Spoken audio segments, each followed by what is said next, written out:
Motorcycle चोरी करणारा चोरटा crime branch unit 2 च्या ताब्यात। याबाबत पोलिसांनी दिलेल्या माहितीनुसार क्राईम ब्रांच युनिट 2 चे पोलीस हवालदार संजय सानप आणि वाल्मिक चव्हाण यांना मिळालेल्या माहितीने कामरान जुबेर खटिक हा सुझुकी एक्सेस मोपेड गाडी विक्रीसाठी मुंबई आग्रा हायवे रस्त्यावर पाथर्डी फाटा येथील एका हॉटेलच्या पाठीमागे गल्लीत येणार असल्याची माहिती मिळताच पथकाने सापळा रचून त्यास ताब्यात घेतले। त्याच्या ताब्यातून 50,000 रुपये किमतीची मोपेड गाडी जप्त केली।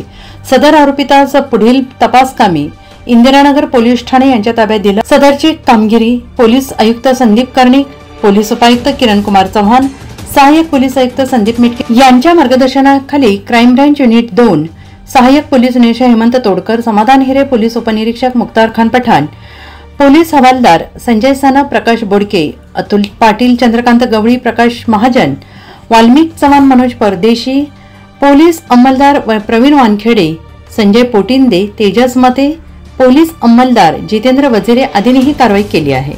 एनसीएन न्यूज साठी रोहन दानी, नाशिक।